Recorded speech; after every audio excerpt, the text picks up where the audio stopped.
So far as the delegation is concerned, it has a very pointed objective. The events between the 7th and the 10th of May became necessary was because Pakistan does not give up its fundamental or basic behavior as a rogue state. That's the bottom line. The preponderance of evidence against Pakistan is so huge.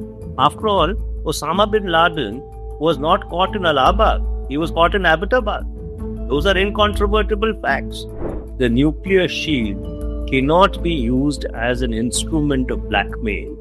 There is a need for the government of India to have a discussion with China, a structured discussion.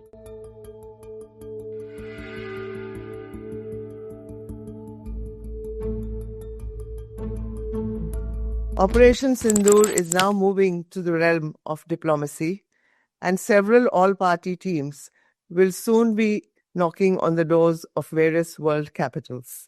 Manish Tewari, senior Congress leader, former minister, and member of parliament, is a part of one such team. You have been briefed by Foreign Secretary Vikram Misri.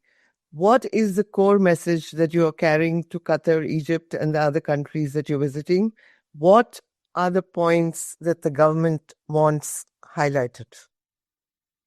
The essential message which these delegations, which are reaching out to different capitals around the world, are carrying is that the terror infrastructure, which has been very assiduously put in place by the deep state of Pakistan, which now goes back a good 45 years, has been repeatedly and consistently used to target India. Invariably, in most of the cases, the victims or their targets have been innocent civilians in India. And under those circumstances, the events that played out between the night of 7th of May and the evening of 10th of May was almost like a last straw on the camel's back. And thus, the actions which India initiated in order to try and dismantle this infrastructure of terror was keeping in with the our right to self-defense, which is guaranteed under the United Nations Charter, as also our right to protect our citizens. Fair enough. The delegations, I'm given to understand, will be apprising foreign capitals about the new normal in India's approach to terrorism emanating from Pakistan. What is this new normal? Well, see, this is phraseology that this is a new normal. In fact, what the delegations are going to be telling their interlocutors is that if India is targeted by the terror infrastructure in Pakistan, then notwithstanding the nuclearization of South Asia, there will be a response. In other words, the nuclear shield cannot be used as an instrument of blackmail in order to repeatedly use semi-state actors to keep hitting India and especially hitting our innocent civilians.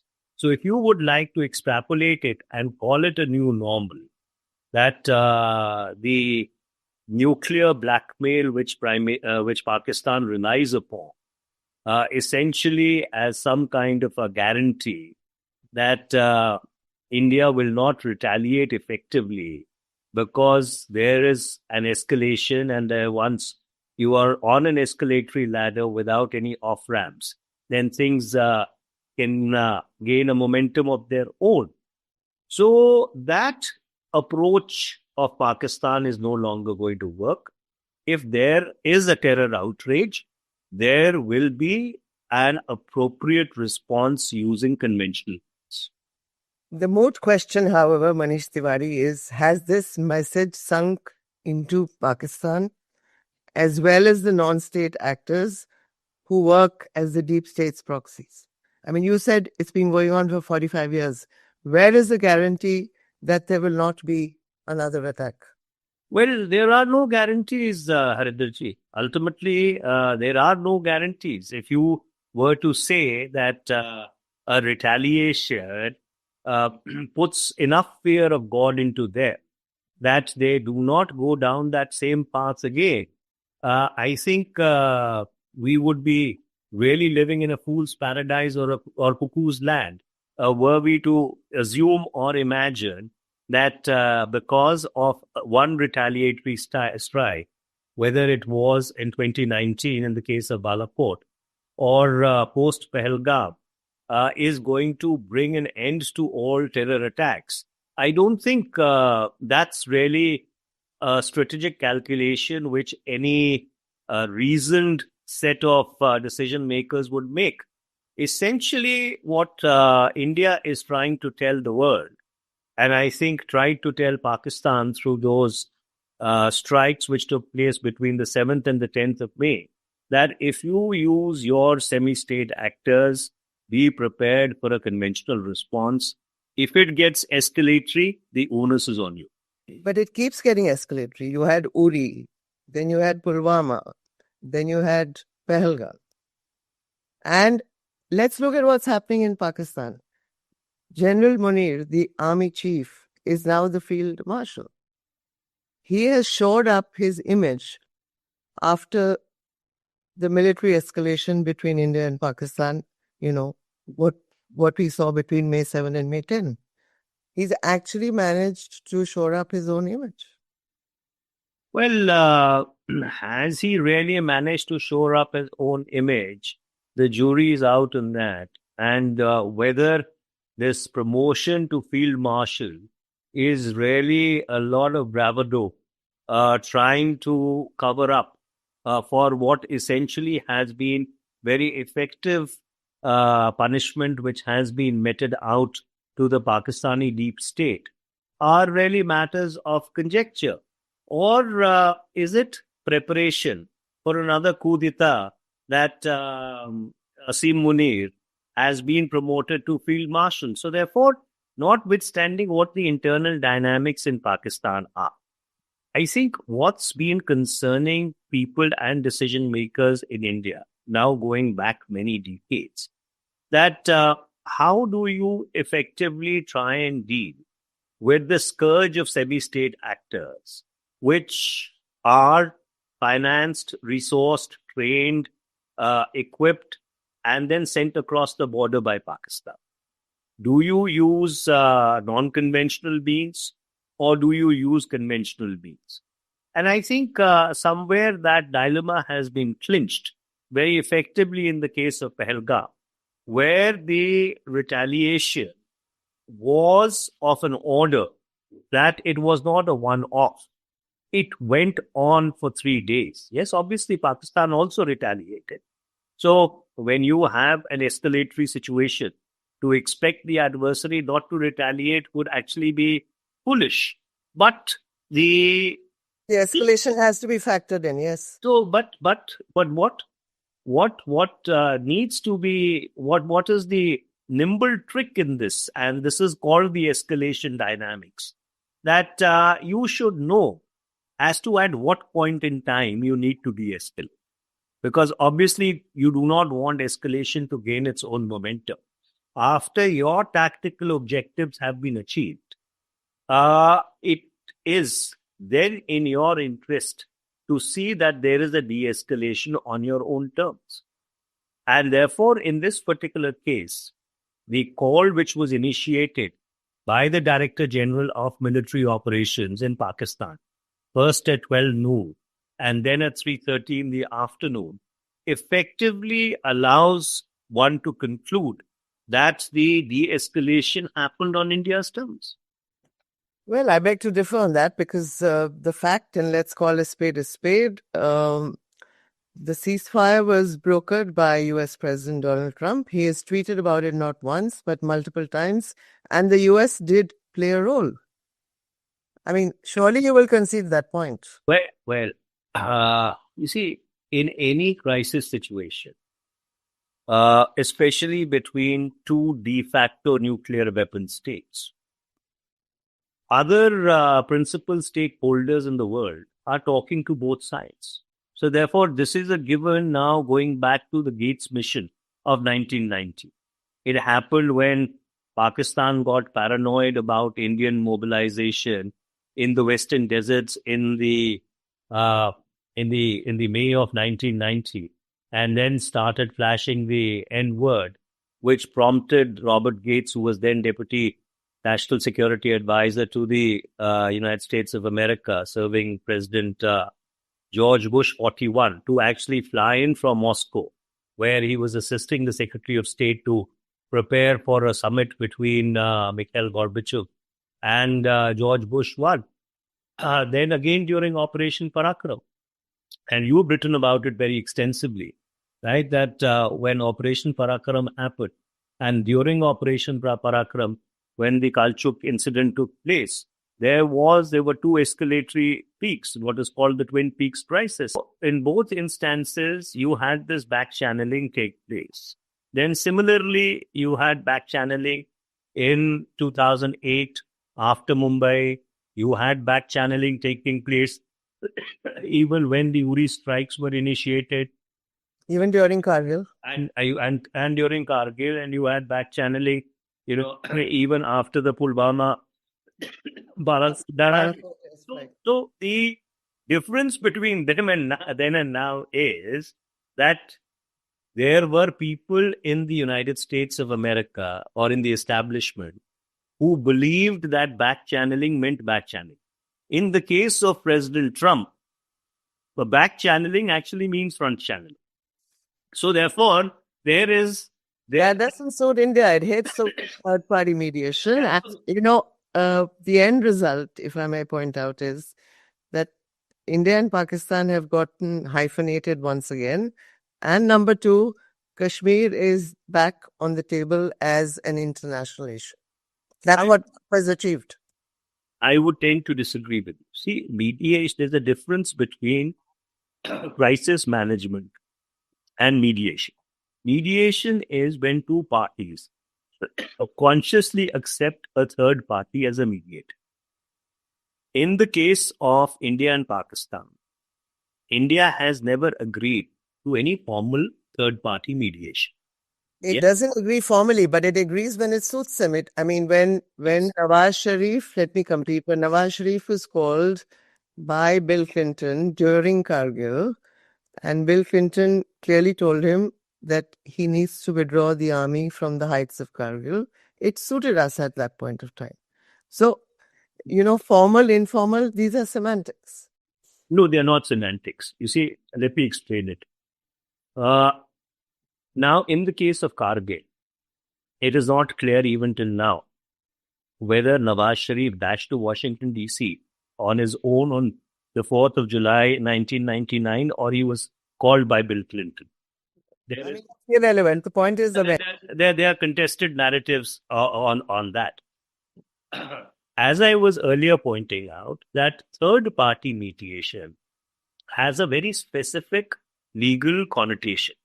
And mediation means when you accept a third party as a mediator, which has not been the case between India and Pakistan after the 1972 Simla Agreement. But yes, if you are trying to extrapolate crisis management by other concerned stakeholders as third-party mediation, well, that's a question of semantics. Well, the bottom line is that Trump did, play a role. Well, Trump did play a role in 2019 also. That's correct. So that's the point I'm making. That it wasn't just a case of the Pakistani DGMO calling his counterpart in India. It was also being nudged by Washington. Well, obviously, there must have been a lot of back channeling going on, not only limited to the United States of America. Other stakeholders would also be in the act, and they would have been talking to both sides. And this is a normal in the case of any conflict. You've had India advising both Russia and Ukraine to settle their differences. Now, would you call that third-party mediation of India between Russia and Ukraine? No. Or for that matter, now that the United States of America is very actively engaged between Ukraine and Russia to try and bring about a ceasefire in that war which has been going on since the February of 2022, would that be called formal mediation? In my estimation, no. According to me, formal mediation commences when you formally accept the terms of reference of a mediation and it gets drawn up and somebody is appointed as the mediator. I understand that. I'm going beyond the technicality, but while we are on the subject of third party, let's talk about the Indus Water Treaty. That was underwritten by the World Bank. There was actually a third party. Now, India has put that in abeyance. You will be asked questions on the Indus Water Treaty being put in abeyance when you visit various countries. Pakistan has called it an act of war. I mean, what is India's answer to the fact that a treaty undersigned by the World Bank has been put in abeyance? Well, first of all, the World Bank is not a guarantor of that treaty. There is a difference between a third party being a signatory on the treaty. The point being made is that India cannot unilaterally walk out of or put in abeyance the treaty. Where India, point of view. Well, both the parties do have the right to put it into abeyance. So therefore, under public international law, if let us suppose the circumstances materially change, nothing prevents the contracting parties, and if they are high state parties, of putting that arrangement into abeyance. So it is perfectly legal under public international law. There is absolutely no contradiction with regard to that. And there is nothing in the text of the treaty which says that one party cannot abrogate or one party cannot put it in abeyance without the permission of the World Bank. You see, ultimately, all intergovernmental arrangements are based upon the mutual trust and faith which countries have amongst themselves. This is the foundational principle of international law. Let me play the devil's advocate. Why punish the people of Pakistan? They're not the ones exporting terror. Well, it's not. Isolate the deep state. You know, the citizenry in Pakistan is not happy. We know that from the way they have treated Imran Khan. How fair is it to punish the people of Pakistan? Well, the citizenry in Pakistan then should ensure that they have an effective, responsible government in place that exercises oversight over their military and the so-called deep state and does not allow them to create instability in the entire South Asian region. So, action that's not possible. Under those circumstances, if you are unable to elect a responsible government which is powerful enough in order to rein in these elements and essentially change the equation, which is that a state should have a military rather than the military having a state, and then you expect that the state that you are hitting repeatedly, you are targeting people based upon faiths. You are picking them up and shooting them in cold blood. And you've been doing this for the past 45 years. You've covered Punjab during the 80s. You remember how people of a particular community, the Hindus, were being pulled out of buses and shot. And this was basically being done to create a divide in Punjab, which fortunately never happened because of the essence of Punjab, Punjabi and Punjabiyat. And eventually, more Sikhs ended up getting killed in that unfortunate conflagration between 1980 and 1995 in Punjab rather than Hindus. But the ISI's game plan has always been to try and create a divide between the communities. And this is exactly what was perpetrated in Pahalgam. If the people wouldn't have come together and exhibited a sense of united outrage against what has happened. And when I talk about people, I also include the people of Jammu and Kashmir. The people of Jammu and Kashmir rose as one. I think the Kashmiri Street has made it very clear and said, not in our name. Let me move to the next question, Manish. The delegations will be talking to several countries. And each country has its own sensitivity and sensibility. You are going to Qatar. I mean, I don't need to remind you, you understand the sensitivities involved. Qatar was the first country to show deep displeasure after BJP spokesperson Nupur Sharma's comments on the Prophet were seen as derogatory. Dialogue is always a two-way street. You are going there as part of an outreach program. You will be asked questions about India's human rights records, about the way we treat dissent, and about, let's take the latest example, how the Ashoka University professor, Ali Mehbudabad, was picked up in front of his 9-month pregnant wife and jailed. What has he said that is so offensive? Well, I think Questions that you have to be ready to answer. But I think you are presuming the questions. So therefore, it would really depend upon how the interlocution plays itself out. I am helping you. Maybe if this question is asked, what is your answer, Manish? Well, in the sense, I don't respond to hypothetical questions. We have a very Real question. I've given you the backdrop. No. Yes.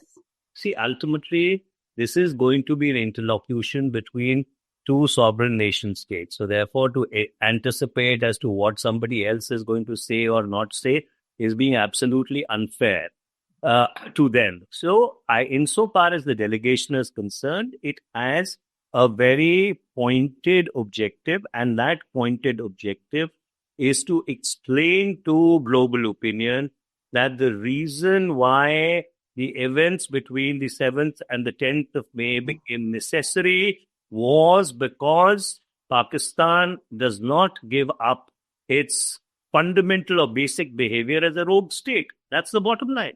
But what did he say that was offensive in the first place? When essentially, thousands of people have shared that post. Are we going to arrest everybody? Well, you see, you are now getting into a domestic dynamic. I'm not, because I'm asking you this specifically because you are going to Qatar.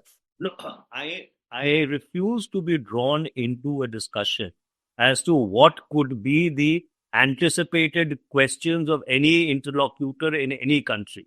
I don't want to answer a question. No. That's being completely unfair to the interlocutors. But to your direct question, we've always believed in the freedom of speech and expression. And in fact, I was the first one to condemn his arrest.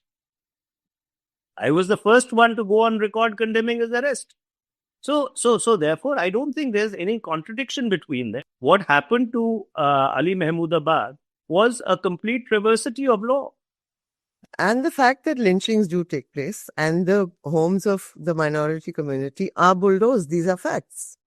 Well, ultimately, as I earlier pointed out to you, and at the risk of repetition recreation, may I again point out that the objective of this mission is to try and sensitize world opinion in different capitals around the world as to why the events of 7th to 10th of May were essential in order to bring a rogue state called Pakistan, which uses terror as an instrument of state policy to heal.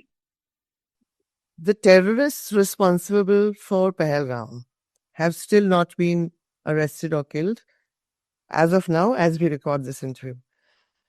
Apart from questions of their identity, who they are, where they came from, there are also questions about security and intelligence lapses.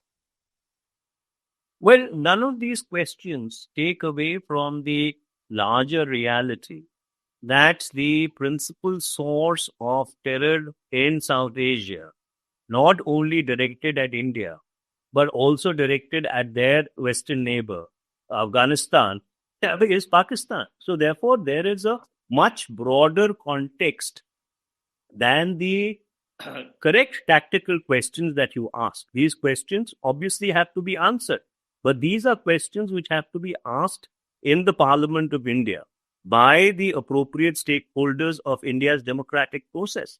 Insofar as the delegation is concerned, that the delegation's principal role is to expose and sensitize global opinion as to how Pakistan over 4.5 decades has been this terror factory. I am not disputing that. So therefore, that is the limited objective. I'm asking a more specific question. I'm saying in the case of Pahalgam, there is a smoking gun. It is different from 26/11 when Ajmal Kasab, a Pakistani citizen, was caught alive.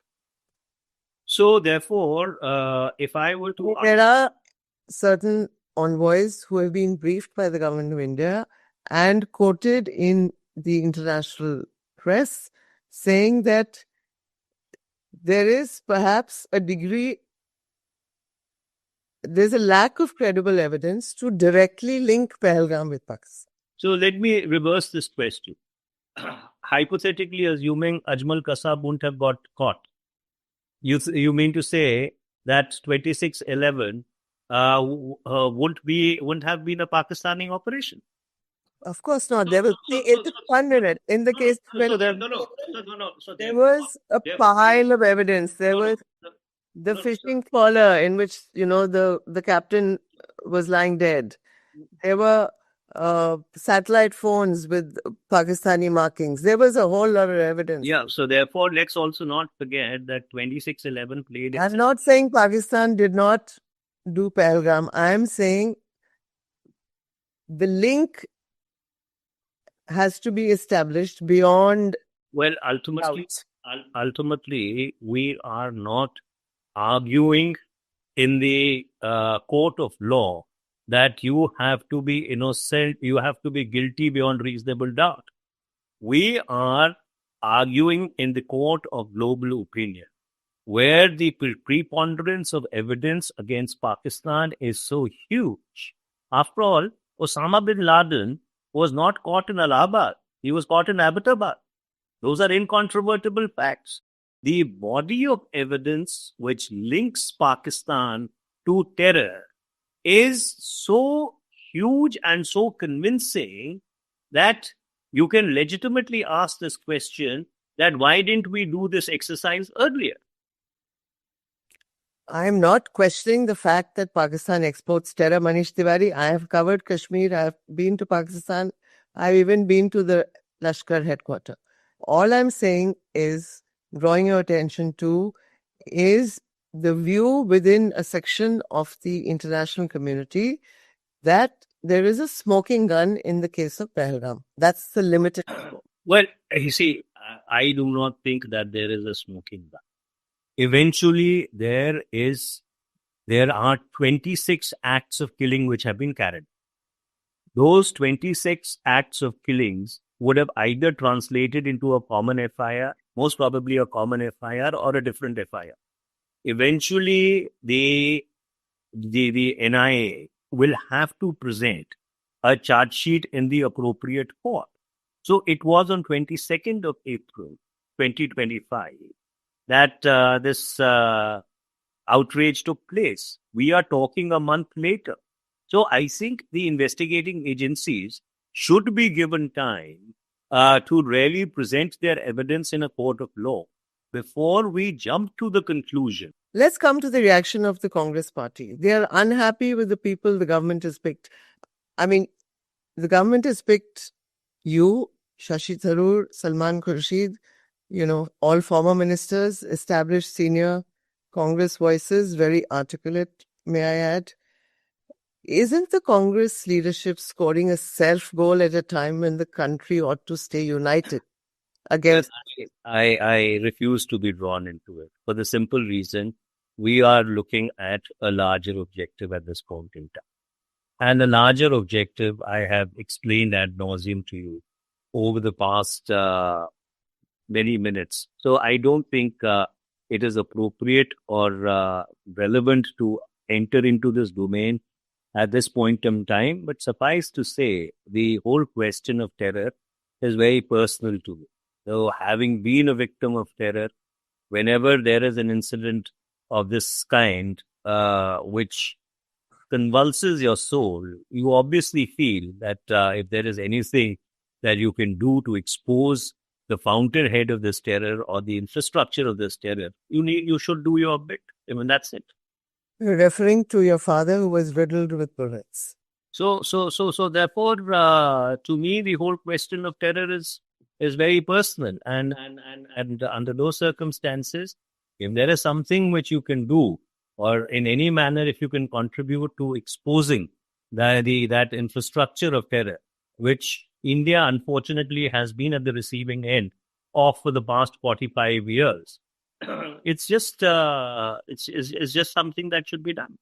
Have you had a word with anybody in the party after being picked to be a part of a delegation? Haridurji, I don't think these questions are relevant at this point in time. And as I earlier said, I refuse to be drawn into it. Is your party unhappy? Let me ask you straight. Well, as I said, I'm not going to be drawn into it. For me, the larger question, the larger objective is something which one needs to keep in mind. And the larger purpose and the larger objective is fairly clear in this particular case. Let me bring to your notice, not that you don't already know. Rahul Gandhi is demanding to know if terrorists escaped facilities in Pakistan because Foreign Minister Jai Shankar said that Pakistan had been informed about Operation Sindoor. Well, as I earlier said, that there are two very, very different aspects of this entire paradigm. One is the role of Pakistan in exporting terror to India. And the other is as to how the operation was or was not handled. That's an internal dynamic at play. I'm talking about Rahul Gandhi's statement, Manish. So therefore, that's an internal dynamic at play. We are at the moment focused on the first part of it, which is exposing the role of Pakistan. A bit very painful about what you say about the Congress party. Sorry? You're being very guarded and careful about what you're saying about the Congress party. Well, I think I am very clear as to what is the role that I am currently performing, and I am focused upon that role. And as I made that distinction between the external dimension of it and the internal manifestation of it, I think that distinction needs to be kept in mind. I must also ask you about what Congress President Mallikarjun Kharge has accused the government of doing. He used the words "chutput yudh" or small war with Pakistan. What does that mean? What is chutput yudh? Well, I think you should direct that question to the gentleman who articulated it. Insofar as I am concerned, I have already made those distinctions. Tell me, the Prime Minister has addressed the nation. When he went to Adhampur, he spoke again. The Defense Minister Rajnath Singh has spoken. India's position has been articulated. It is well known. The government has also briefed close to 70 envoys based out of New Delhi. Do you think there is a need for this global outreach? So many delegations, so many members going to different parts of the world on taxpayers' money, including me. Well, that's a very cynical way of looking at it, for the lack of a better word.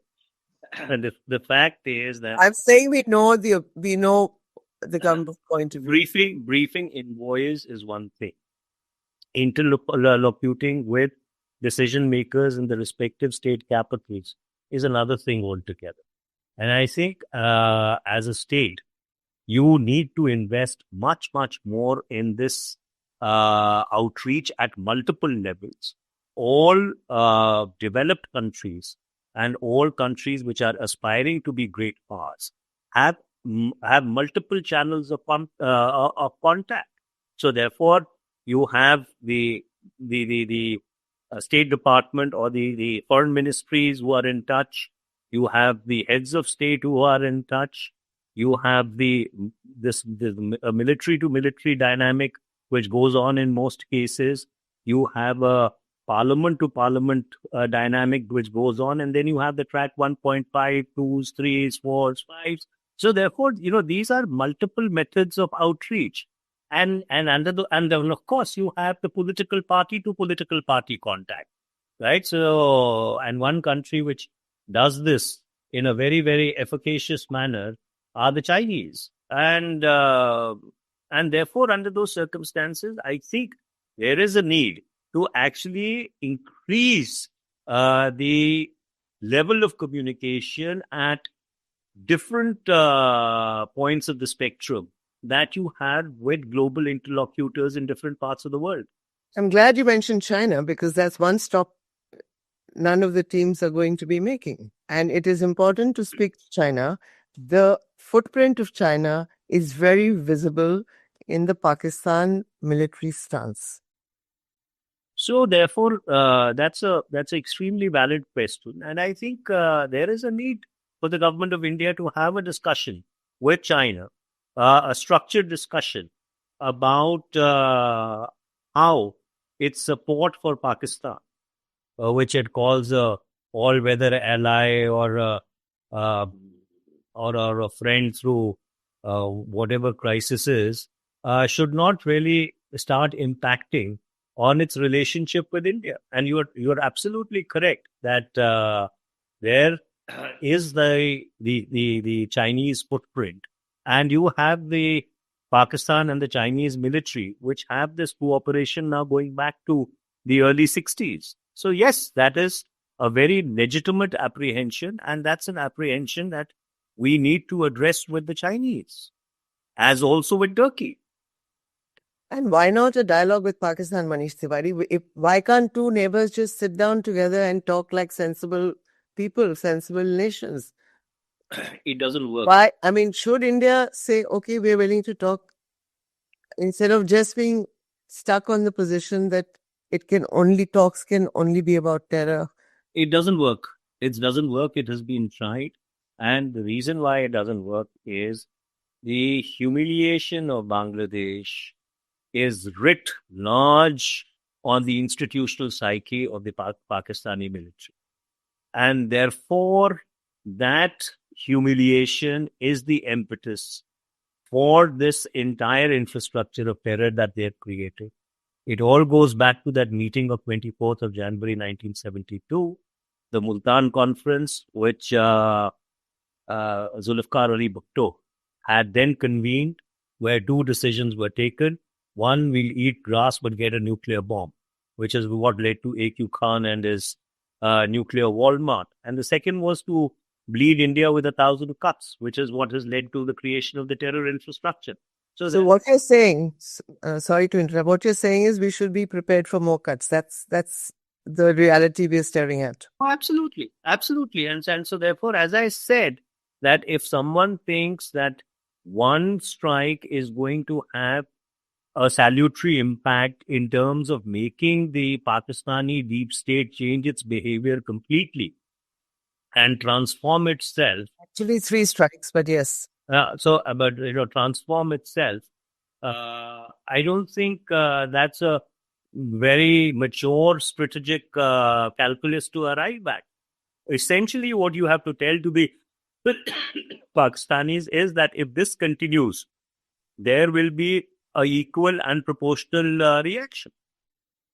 You're conceding the fact that India should be prepared for another attack. But there is always a problem about escalation.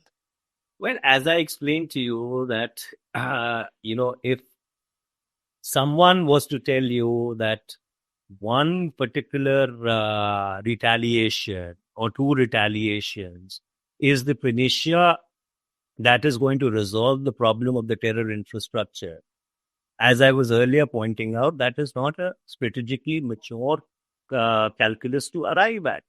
What you've done between the 7th and the 10th of May is to tell Pakistan that if you continue with this recalcitrant behavior, don't think that it will go unpunished.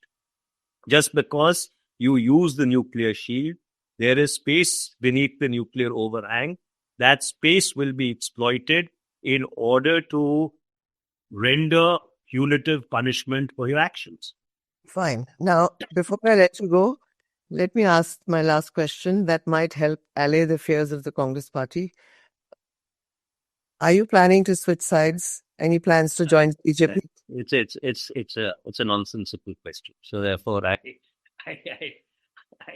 you are a friend. So therefore, I would not use strong words. But It is completely and absolutely an obtuse question. I don't think we should even be talking about it. So you're a congressman, you stay a congressman. Am I right? This is a very obtuse conversation, and the speculation has been going on since donkey's years. But where I am, where I am. Fair enough. I get your point. I thank you for your time Thank you. and your perspective. Thank you for speaking to the Quint. Thank you. Thank you.